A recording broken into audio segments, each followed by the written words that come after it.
15, 20, 25, 30, 35, 40, 45, 50, 45. There goes Davis. Oh, my God. Davis is going to run it all the way back. Auburn's going to win the football. All right. In my opinion, how Auburn becomes elite is Auburn has to start recruiting like the elite teams. Well, that's obvious, yeah. Okay. As of right now, we recruit against 3 teams that are all following Alabama's recruiting schedule, how Alabama recruits elite talent. That is Georgia, Ole Miss, and Texas, along with recruiting against Alabama. All 3 of them, plus Alabama, follow the same pattern and go after kids the same way. That's why you see Ole Miss landing the talent they're landing. That's why Georgia is year in, year out, even though they can't win a national championship, they are an elite team with elite talent.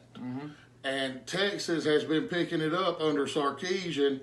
They're picking up elite talent to become an elite team. Yet again. And we all know what Alabama is. Well, yeah, well, they've sustained for the past 14 years. Yeah. So in order for Auburn to be elite, we have to get elite talent. We don't have it right now. No, and this is where we go off a little bit. So, we're expecting our offense to be on par with Alabama's offense right now, apparently. That's what our fans think we should do when we lost our 3 best wide receivers last year in the draft. Yes. We've never used a tight end before, so our tight ends are like, wow, we're catching passes now. Right. We've recruited offensive linemen. We have a transfer Brandon Council, and we have Keandre. A transfer in Killian Zaire. Yeah, we got all these guys that we've recruited for a completely different offensive scheme, and we're expecting, and this is not to defend Bo Nix, by the way, we're expecting Bo Nix to make something happen with one transfer wide receiver, a wide receiver that played quarterback in high school in Kobe Hudson, and Shedrick Jackson, who's never been a number 1 receiver before. Yeah. So fans definitely need to cool it there. Yeah, I mean, I think the coaching staff has done a hell of a job to get us to 6-3. We have a chance to finish the season at worst 8 wins. 6 wins.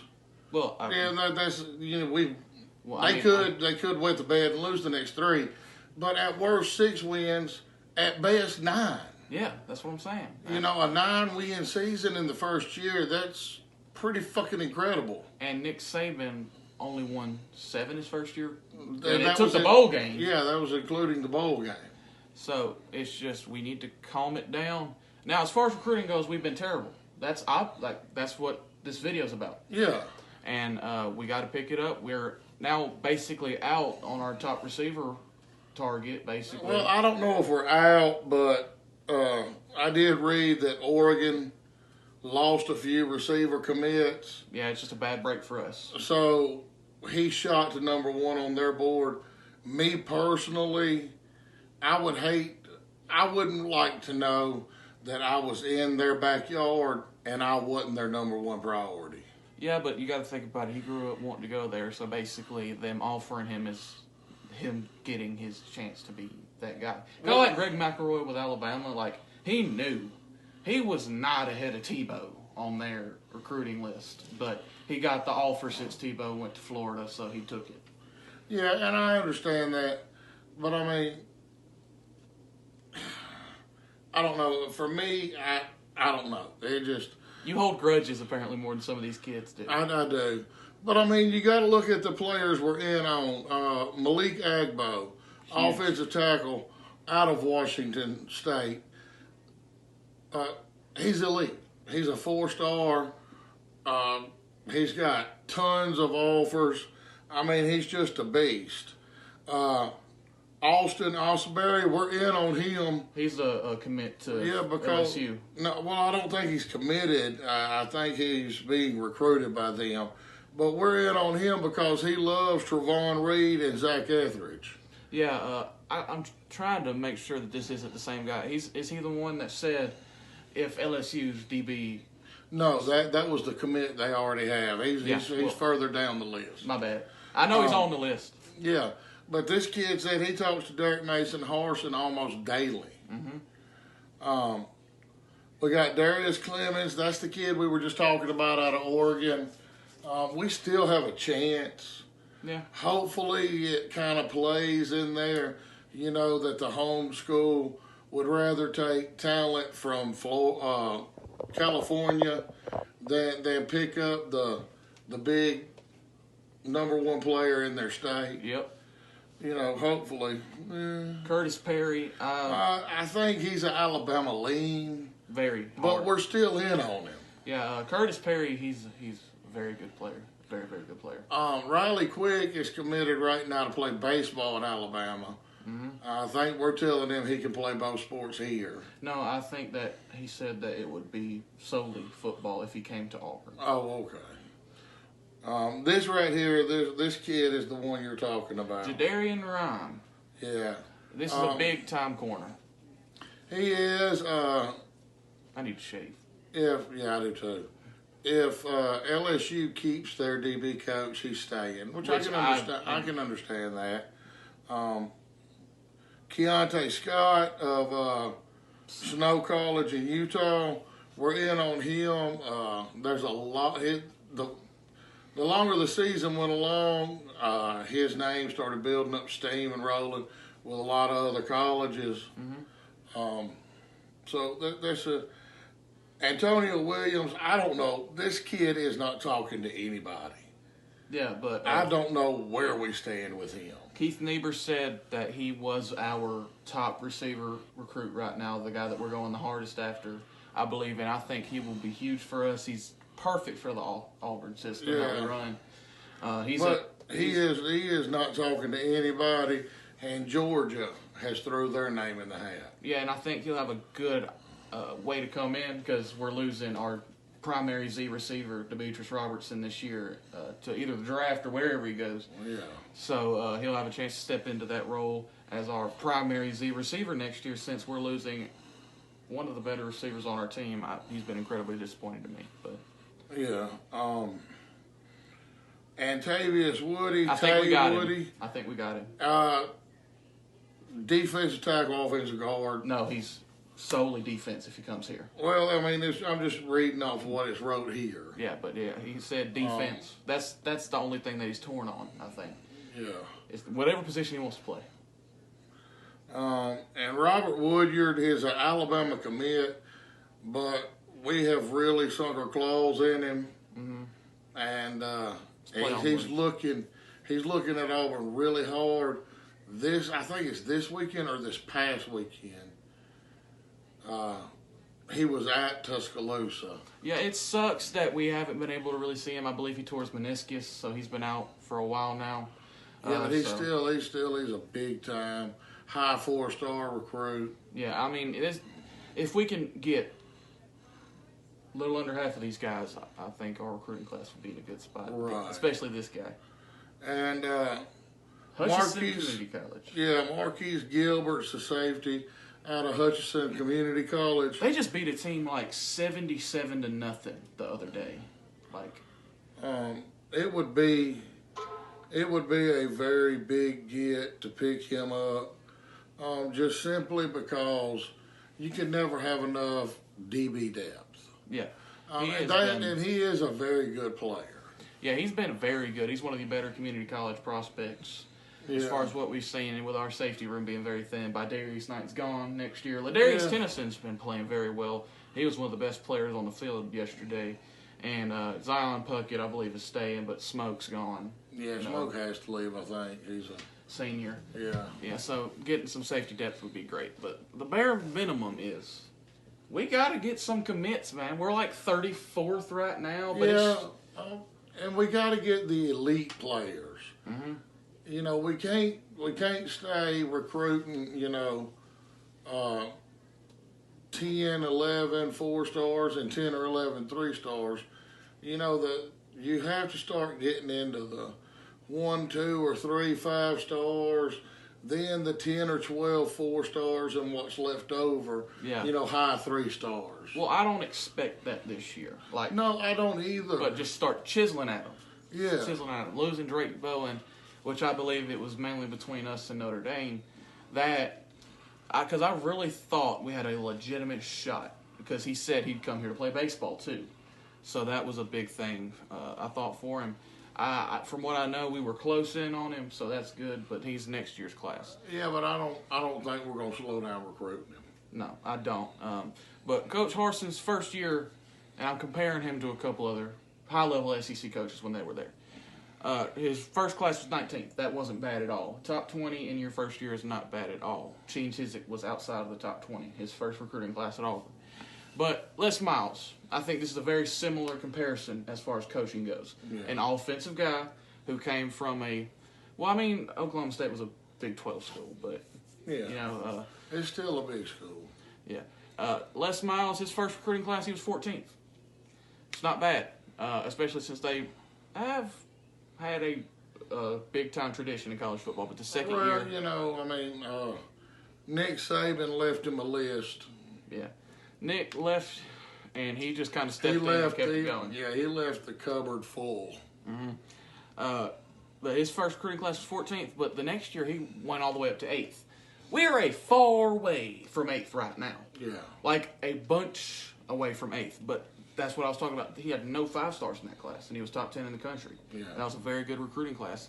Urban Meyer, the guy who I think is the perfect comparison as far as coaching goes, not off the field. Our coach is much more disciplined. He's not fingering women in clubs right now. Urban Meyer's first class was 12th at Florida, and then he shot all the way up to 2nd in the country. Yeah. But Urban was a beast on the recruiting trail. Yeah, He would do whatever it took, lie, cheat, steal, whatever it took to get recruits. Yeah, but like I was saying, he worked his way up the same exact way that Harsin did. Yeah. He went to Utah, and then he stepped into a Power 5 program with a big name like Florida. And then Brian Kelly, another guy who I think is a very similar coach. His first was 15th, and then I think this is more reachable than 2nd in the country, 9th. I think if we get in the top 15, that would be ideal. Yeah. Gene Chizik, just a comparison from a former Auburn coach, came in 23rd. Which is okay, and then he jumped up to 6th. So this is the jump that we need to make. It just doesn't seem like the jump that we're making right now. Yeah. I mean, I think come early signing day, we could see a lot of names hit the board. Yeah, I think in maybe some high 3-stars, mid-tier 4-stars, I think, and Darius Clemens' decision is coming then. So we'll see if we really have a shot. Yeah, because Darius Clemens is early enrollee. And he is signing at the early signing period. It would just be very disappointing to go 19th last year, 21st this year. I think we got to get into the top 15. And I think that's bare minimum. We have to. I will be incredible. I know he doesn't give a damn about my opinion, but I think our fans will be very disappointed if we don't see at least 15 as the number that we're reaching by the beginning of the next season. Yeah. And I just hope it doesn't turn into what Gus was, where it's just it sounds like we're really in, and then he signs, and then like 90% of the guys we were hoping for, and we get lucky with Bo because his dad came here, so we landed him specifically because his dad came to Auburn, and he was just such a big fan that he kind of overlooked all the bad things. And, I don't want to be in that position again, where our defense coordinator lands a 5-star like Owen Papo. Yeah. But our offense is getting mid to high 4-stars, and that's good. But Anthony Schwartz, or mid to low 4-stars. Yeah, and Seth Williams was an X, but we never developed him. So we got to get some receiver talent in this room because our offense. We got to get some receiver talent and some offensive line talent. Because Mike Bobo's doing all he can right now, man. I mean, he can't scheme every throw wide open and just hope our receivers can get there. Right. We don't have the talent right now. And Kobe Hudson, I think, on a good college football team is a number 2 receiver. But he can't be our most productive receiver all the time. Yeah. And the day he has a bad game, we get walloped. Because our ex-receivers blocking on some random play, like the play that Bo fumbled. It was a simple boot, and they just read it perfectly. Shanker is covered because he ran a half-hearted route.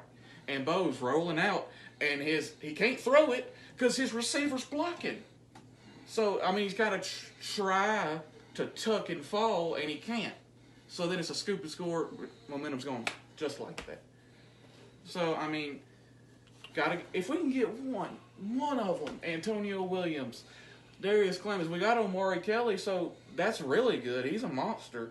We got to get another one. Yeah. If we land Darius Clemens or Antonio Williams, it's a win for me. Yeah, it is. And if we land Agbo, because I think Agbo is one. I think him or Quick, Riley Quick, yeah, could come in and compete for playing time now. I think Drew Bobo might need some. Yeah, I've watched some Auburn games in his high school. He's raw and unathletic as they come. Yeah. The right tackle, the guy I was talking about was Eston Harris. Eston Harris can definitely come in and compete for playing time because he's so aggressive. Like he's gonna have some holding problems, but he's pancaking people out there, and his technique's pretty solid. Yeah. But Drew Bobo definitely needs some work. He's not very athletic at all. I think somebody else who's real high on Auburn, he's a 2023 commit, Braden Joyner. Oh, Joyner. I know Joyner. I know Braden. I used to go to school with him. Yeah.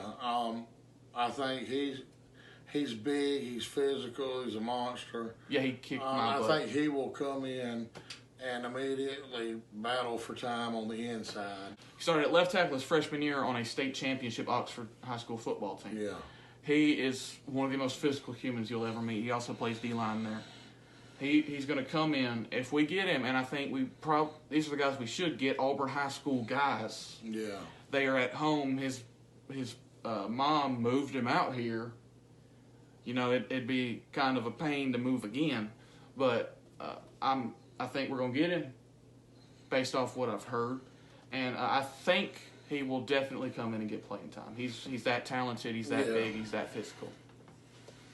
But like I said, we just need to cool our jets, and give him, 3 to 5 years to bring in his recruits. We're seeing immediate success, which is great considering how bad our offense as far as talent is. Yeah, and as long as he keeps building on that, he started like you said. You start out with a number 19 recruiting class. Now, granted, some of them were Gus commits, but we kept them. Whether they fit his system or not, we'll find out in the future because some of them will drop off and some of them will buy in and get playing time. But starting this year is really what I want to see. Because that was a half a recruiting class. It's been a long day. Yeah, that was a half of a recruiting class. This recruiting class here, he's had the full year, and he was able to evaluate, and it's not a COVID year, he was able to go see them, talk to them, all of that good stuff. Wherever this class slots in, I would really like for it to be up around 15, like you said, but let's say it slots in at 23. Okay, next year's recruiting class has to come in inside the top 15. Yeah. Somewhere between 1 and 14. Yeah, that's the big thing is... he has to make that jump from the first full recruiting class to the second full recruiting class. And I know if we're 23rd, I'm going to take a good look at it. Because guys like Eston Harris deserve to be a 4-star recruit. Jay Fair, I think, is a 4-star recruit. Yeah. Omari Kelly, I believe, is a high 4-star. And it's just me scouting him as a 17-year-old kid, obviously. But, I'm going to have to take a real hard look at it because I saw a lot of Gus top 10 classes that were not top 10 classes. Anybody with eyes could see that Calvin Ashley wasn't going to work out. Yeah. Anybody? Well, I don't know. It wasn't going to work out at Auburn. No, it wasn't. Had he went to Alabama or Georgia, he probably would have worked out. Maybe, yeah. Because they're by far and away better developing than And Auburn. here's another one. with anybody with eyes could have seen that wasn't going to work out was Rock Thomas. He obviously, like, you can't be a running back that doesn't want to run the ball. Well, you can't be a running back that doesn't want to pound the ball at the middle. Yeah, that's why Peyton Barber took his touches. Shivers, as little as he is, he hits the middle. Yeah, he seeks out contact. And anybody with eyes could have seen that wasn't going to work out. He was flashy at Oxford High School. Yeah, he had that attitude. Mm-hmm. Yeah, he's I a just really dick. didn't like. I met him. He's a huge dick. But he didn't even work out at JSU. So, but that's... And he worked out at JSU because he was the head coach's baby. Yeah. But anyhow, don't want to make this video too long. I really hope that the Auburn fan base gives him some time. I know our subscribers are not hitting the panic button. That's the biggest thing I said yesterday. Not our fans, not Baby Fresh, not History Black. Yeah. All our best fans. Tyler Scott's not an Auburn fan, but he didn't hit the panic button. Yeah, I mean, his you know. We're good. I've had a couple blow-ups. Yeah, but I stay calm. But that's the big thing. You got to stay calm. These guys, that's the biggest thing. Like Mike Bobo and Derek Mason Mike Bobo's offense may not put up 40 a game, but one thing he's establishing is a culture. Yeah. That's what these guys are doing. Derek Mason, we know, is establishing a culture. Right. Yeah. Coach Orson is establishing a culture because you can already tell that the players are, whether they're playing good or bad, they're playing 100% and they're physical. Yeah, that's the big thing. Under Gus, we saw many times Seth Williams both start scrambling. Seth Williams wouldn't keep running. Yeah. You got to keep running, and he refused to block. Yes, he hated blocking. Well, I mean, he was good for 3 fade routes a game, so I guess that's why he ain't working out in the NFL right now. 3 fade routes a game, one of them was an interception. Yeah. Seth Williams, that's the reason he can't stay on an NFL roster. That's one thing that's really underrated is receiver blocking. That's one thing Shedrick Jackson can do. Yes. He can block. And that's why he's on the field. Might be why them hands hurt too bad to catch. Yeah, that's why he's always on the field. He's a tough guy. He's a horsing guy. Yeah. He blocks. But love y'all. We love y'all. Yeah, we do. And he's going to go get some sleep. Hit that like, subscribe button. On our way to 500. I think we got, 488 now? 489? I think it's showing 490. 490? If I'm correct. Okay, that's even better. 10 away from 500, halfway to 1,000. Or something like that. All right. War Damn Eagle. War Eagle. Selena, go! Oh. Stop! Sorry.